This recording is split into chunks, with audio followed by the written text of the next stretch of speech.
dan bersamamu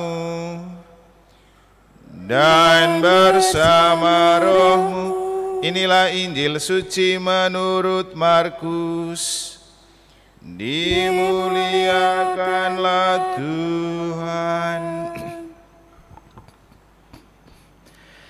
Sekali peristiwa, Yesus pergi ke pantai Danau Galilea dan semua orang datang kepadanya. Yesus lalu mengajar mereka.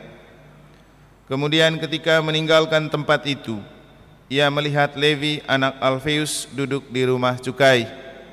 Yesus berkata kepadanya, "Ikutlah aku." Maka berdirilah Levi lalu mengikuti Yesus. Kemudian ketika Yesus makan di rumah Levi, banyak pemungut cukai dan orang berdosa makan bersama dengan dia dan murid-muridnya, sebab banyak orang yang mengikuti dia. Waktu ahli-ahli Taurat dari golongan Farisi melihat bahwa Yesus makan bersama dengan pemungut cukai dan orang berdosa, berkatalah mereka kepada murid-muridnya, "Mengapa gurumu makan bersama dengan pemungut cukai dan orang berdosa?" Yesus mendengar pertanyaan itu dan berkata kepada mereka, "Bukan orang sehat yang memerlukan tabib, tetapi orang sakit.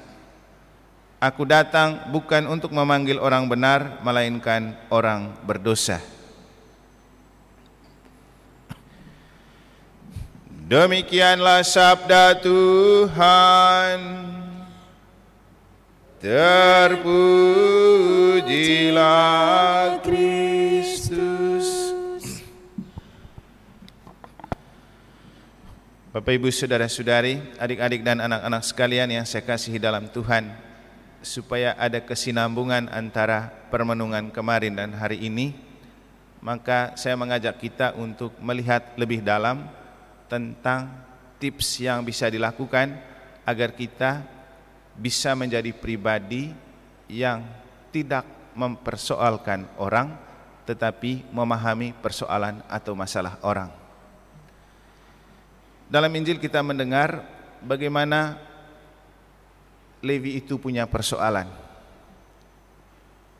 Dia dipandang sebagai orang berdosa karena koruptor.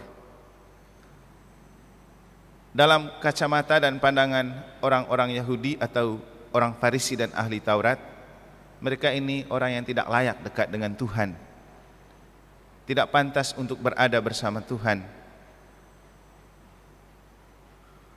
Tetapi lihatlah cara Tuhan memperlakukan dia. Walaupun dalam pandangan orang ia tidak pantas dan tidak layak, malah Tuhan ingin merekrutnya. "Mari, ikutlah aku."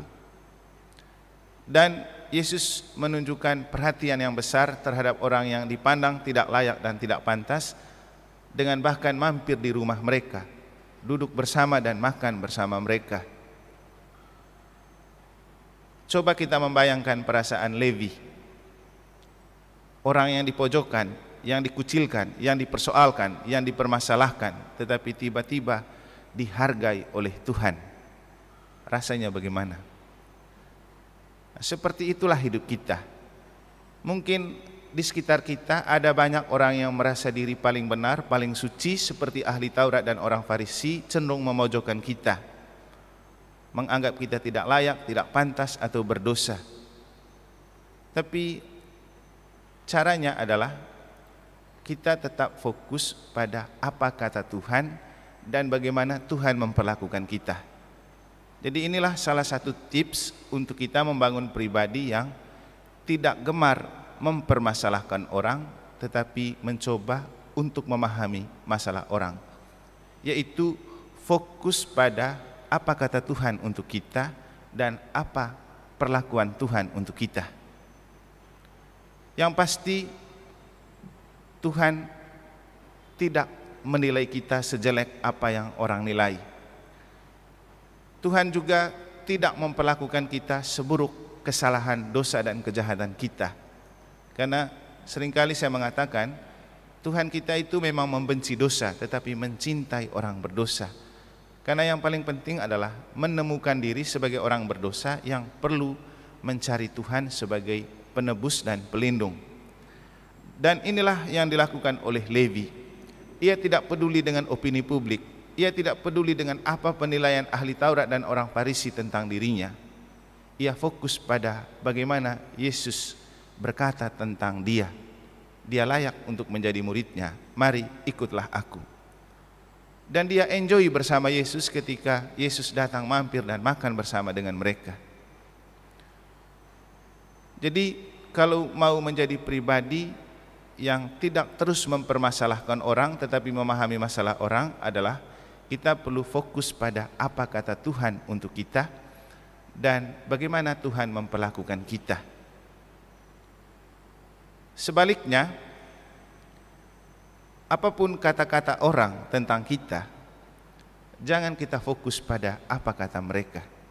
Karena yang orang katakan belum tentu benar. Dan yang orang katakan tentang kita bahkan sejelek apapun belum tentu seperti itu di mata Tuhan. Sehingga yang paling penting untuk kita adalah terus hidup dengan sabda Allah.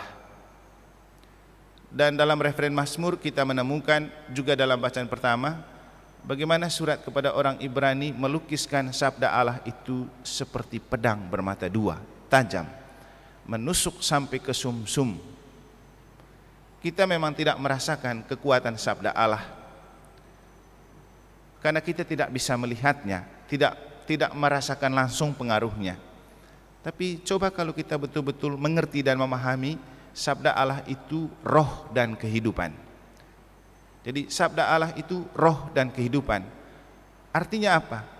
Setiap kali Tuhan berkata-kata, ada kekuatan rohani yang mencakup di dalam kata-kata Tuhan.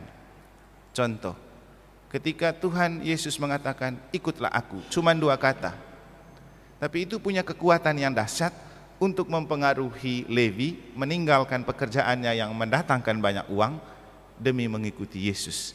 Ikutlah aku, cuma 2 kata.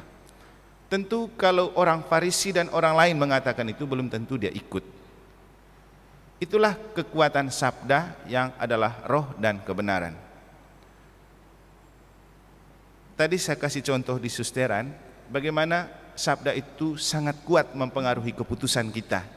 Contoh, ketika saya masuk ke sebuah tempat, dan di tempat itu tidak ada orang lain, tetapi ada barang yang sangat menarik yang saya suka, saya ingin untuk mengambilnya. Toh tidak ada orang yang melihat. Kalau saya mengambilnya atau mencurinya, orang pasti tidak tahu. Tapi ketika saya mau mengambil, tiba-tiba saya ingat Tuhan bilang jangan mencuri. Jadi itu bisa membatalkan. Itulah artinya kekuatan sabda. Atau contoh lain, ketika misalnya hari ini kan libur Galungan, Kuningan. Ada yang bertanya, Romo liburnya kemana? Saya bilang, mau kemana lagi ya? Lebih baik saya libur ini dengan misa 2 kali saja, pagi di susteran, sore di gereja. Karena apa? Ketika saya pergi jalan-jalan, efeknya banyak. Harus keluarkan uang, bisa capek, besok hari Minggu. Tapi kalau saya lebih mengutamakan keinginan daging, saya bisa lebih memilih pesiar.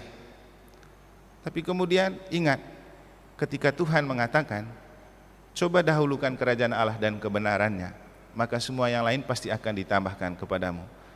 Dan saya yakin benar hal ini. Ketika kita hidup dengan mendahulukan kerajaan Allah dan kebenaran, kita tidak usah pikir dengan hal-hal lain yang duniawi. Nanti Tuhan kasih. Tuhan selalu punya cara untuk mengupahi setiap pelayanan dan loyalitas kita. Bapak Ibu saudara-saudari, kesulitan kita adalah kita sering meremehkan sabda Tuhan, tapi sangat terlalu menghargai ucapan-ucapan yang bagi kita mungkin itu bos atau pemilik pekerjaan. Tadi saya katakan kepada suster, kalau saya mengajak guru-guru untuk terlibat di gereja, belum tentu mereka mau. Tapi ketika suster berbicara sebagai pengurus yayasan atau kepala sekolah, pasti langsung mereka mau. Kenapa? Ya, dunia memang lebih terikat pada kata-kata manusia yang memberinya dia gaji dan uang. Tapi kalau Tuhan, orang tidak peduli, karena orang tidak akan menerima langsung upah dari ketika mengikuti sabda Tuhan. Jadi kalau ada ajakan-ajakan gereja, berat untuk orang langsung mau. Ada sih yang mau. Tapi coba kalau perintah atasan, cepat, disiplin. Tapi kalau urusan gereja dan urusan rohani, orang tidak terlalu peduli. Padahal sabda Allah itu roh dan kehidupan. Praktisnya, siapa yang mau menghidupkan sabda Allah dan khotbah? Sudah seringkali kita berkhotbah mengajak untuk melakukan hal-hal yang baik. Tapi seberapa banyak orang mau peduli? Paling khotbah sekarang nanti lupa. Khotbah minggu lalu sudah lupa. Khotbah Natalan tahun baru sudah lupa. Kenapa? Orang tidak melihat sabda Allah itu sebagai roh dan kehidupan. Tapi kalau orang yang betul mengerti dan memahami dan mengimani bahwa sabda Allah itu mengandung kekuatan roh, itulah yang akan menuntun dia kepada jalan yang benar. Bapak Ibu, hidup dengan menjadikan sabda Allah sebagai pedoman dan pelita kehidupan bukanlah hoax, bukan kabar bohong. Itu fakta, itu nyata. Tinggal kita percaya atau tidak. Saya pribadi merasakan bagaimana kekuatan sabda Allah itu menjiwai seluruh diri saya. Cara berpikir, cara merasa. Bukan lalu berarti menjadi sempurna, tapi setidak-tidaknya ketika pikiran kita gelap, cahaya sabda Allah akan menerangi. Kenapa? Untuk saya pribadi sebenarnya tidak terlalu sulit membuat makalah dan bahan presentasi.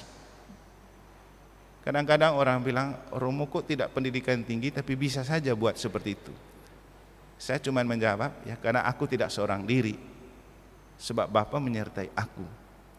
Tapi itu jawaban klasik. Tapi yang mau saya katakan, bahwa ketika kita terus mengasah jiwa, hati dan pikiran kita dengan sabda Allah itu pelita bukan bohong. Dia akan selalu menerangi pikiran-pikiran kita dalam kegelapan. Dia akan selalu menerangi dan menjernihkan hati kita ketika kita kalut dan galau atau gabut. Marilah kita hidup dengan taat kepada sabda Allah dan percaya bahwa sabda Allah itu memang seperti pedang bermata dua. Sabda Allah adalah roh dan kehidupan. Dan kalau kita membiarkan sabda Allah hidup di dalam diri kita, menerangi hati dan pikiran kita, ia akan membantu untuk kita menjadi pribadi yang tidak gemar mempermasalahkan orang, tetapi gemar memahami permasalahan dan persoalan orang. Semoga Tuhan memberkati.